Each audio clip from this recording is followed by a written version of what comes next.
इस बाइबिल में जितने वचन लिखे गए हैं, आप इसका आदर करोगे तो वह आपका भी आदर करेगा। वचन क्या है? परमेश्वर का इकलौता पुत्र यीशु मसीह है। इसीलिए लिखा है कि वचन देहधारी हुआ और अनुग्रह और सच्चाई से भरपूर होकर हमारे बीच में डेरा किया।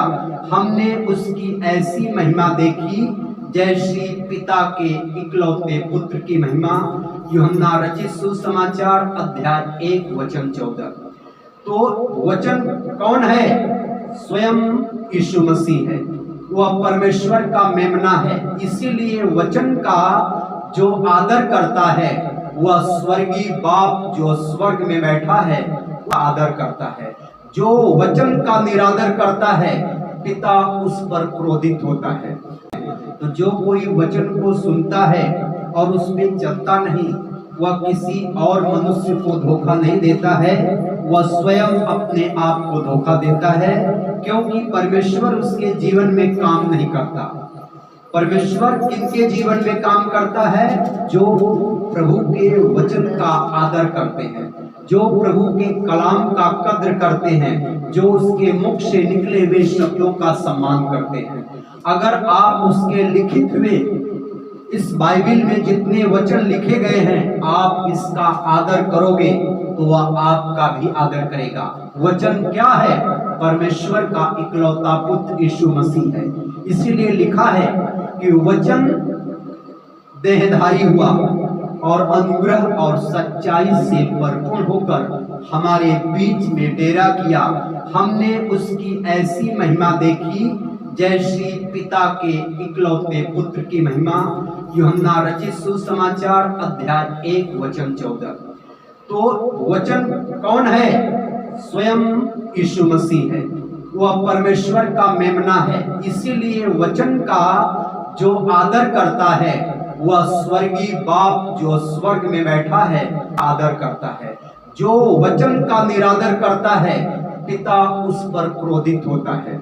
जो वचन का सम्मान करता है पिता उसको अपने पुत्र के राज्य में मिरास देता है, पुत्र के राज्य में उसको प्रवेश देता है, क्योंकि लिखा है कि पुत्र के द्वारा पिता की महिमा होती है। तो आप जब वचन का आदर करेंगे तो वह खुदा आपका आदर करेगा, क्योंकि वचन का मान सम्मान जो है वह अपने बड़े नाम से भी ज्यादा करता है, क्योंकि वचन क्या है? यीशु मसीह है। वचन परमेश्वर का मेमना है। इसलिए लिखा है कि वचन देहधारी हुआ, वचन शरीर रूप धारण किया। वचन जो है हमारे और आपके पापों के लिए शरीर रूप धारण किया, वह क्रूस पर हमारे और आपके लिए कुर्बानी दिया। एक ऐसी कुर्बानी, एक ऐसा सिद्ध बलिदान जो समस्त मानव जात के लिए उसने अपने लहू का अर्घ दिया, अपने लहू को हमारे लिए बहाया। इसीलिए लिखा है तुम्हारा छुटकारा पवित्र परमेश्वर के पवित्र मेमने के लहू के द्वारा हुआ है। हमारा छुटकारा जो है सोने से, चांदी से या बहुमूल्य वस्तुओं के द्वारा नहीं हुआ है।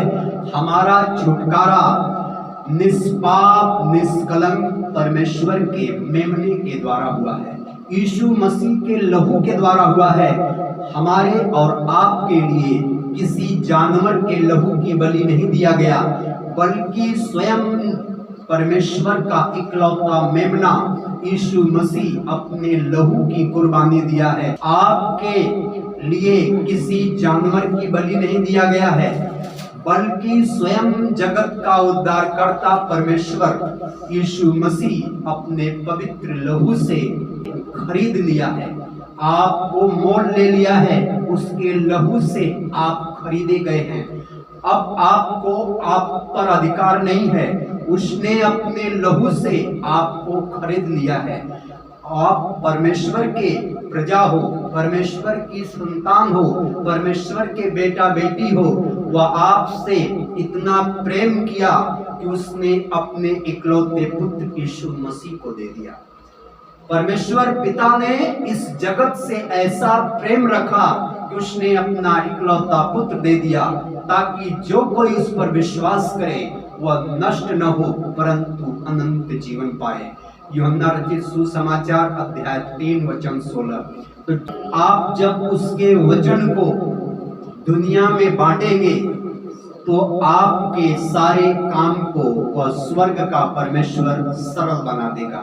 आपके कठिन से कठिन कार्य वह को आपको आसान कर देगा। जब आप उसके मुख से निकले हुए वचनों को बांटेंगे, आप सुसमाचार के लिए अपने घर से निकलेंगे, आप प्रभु के लिए समय निकालेंगे, तो परमेश्वर आपके ऊपर विशेष दया करता है।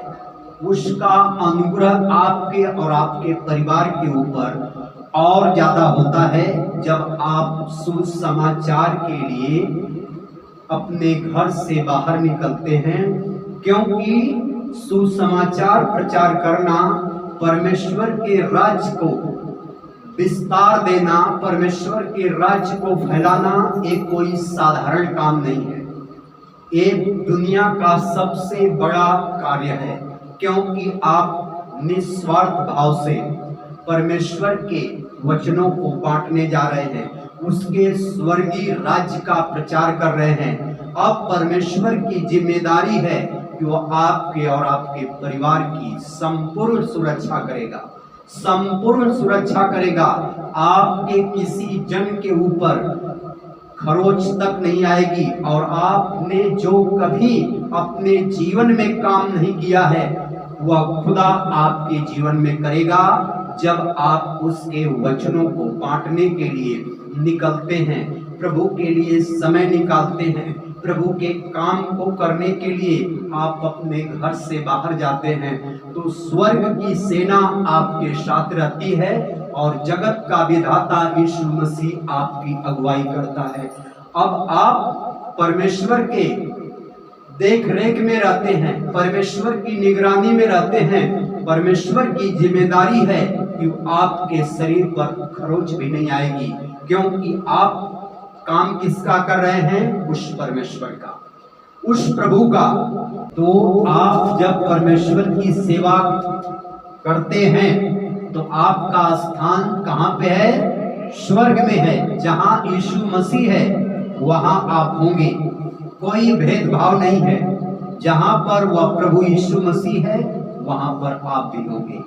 यदि आप उसकी सेवा करते हैं, उसके मुख से निकले हुए वचनों को बांटते हैं, आप सुसमाचार प्रचार करते हैं, तो आपके लिए स्थान स्वर्ग है।